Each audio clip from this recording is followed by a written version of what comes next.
I told you the hybrid orbital for CH4 was sp3. Okay? How to determine that? And really, for this purposes of this class, all I want you to do is determine hybrid orbitals. And all you need to do is look at the atoms and how many electron pairs are around them. So I go and I'm going to write up here S, P, P, P, D, D, D, D, D. S's have one orbital in the sublevel, P's have 3, D's have 5. And this is kind of a hokey way of figuring out hybrid orbitals, but it works every time. And we have a student that graduated from here last year that's now at Notre Dame, and everyone that's in his class is saying, how do you know these hybrid orbitals? He's like, well, let me show you. S, P, P, P, and he's showing everybody how to do it at Notre Dame with this hokey way, and it works every time. Huh? No, whoever's at Notre Dame. I don't know what the name is. I'm joking. So, what do I look at? Carbon. And I look around carbon. There's 1, 2, 3, 4 electron pairs. And I count 1, 2, 3, 4. Voila, sp3 for the carbon. For the hydrogen, hydrogen will always, no matter what, have one electron pair. So it can only be s. It's not going to make a new hybrid orbital. It's always going to be sitting in that sphere. Let's look at something else. CO2.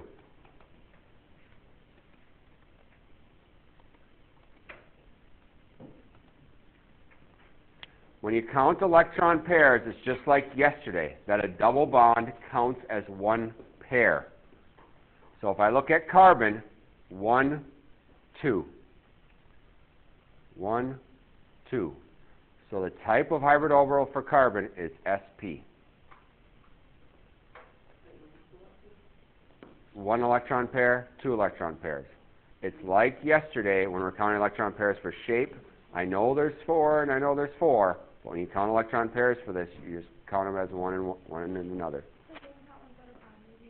Oh, you count ones that aren't bonded also. So if I look at oxygen, I go 1, 2, 3. So it goes 1, 2, 3. So in this case, the oxygens are sp2. A lot of them are going to be sp3, like the first one on your sheet. If I look at pi3, all of these have 4 electron pairs around them, all the p's and the i's. So every atom, the atoms can have different things. In this case, the p is sp3 and the I is sp3. Each atom can have different hybrid orbitals that get formed. Yep, but in that case, they're both the same because they have 4 around them. Matt? I think that's about it. You think that was a question? Okay. If we look on the back, something like NO, they have a triple bond and then 1 pair on the other side. How many would you count here? sp, just 1, 2. Triple bond counts as 1, and the lone pair counts as 1.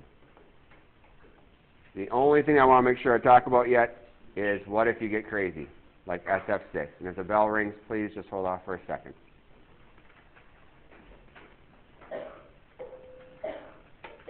The Fs are going to have 8 electrons around them. Okay? So they're going to be sp3. But the S's have how many pairs of electrons around them? 6, right? So 1, 2, 3, 4, 5, 6. There's 6 electron pairs, and for some reason, it's been decided that if the D's get involved, they come first. So it's D2, sp3. My guess is because D orbitals are less energy than the S and the P's. All right? Have a wonderful night.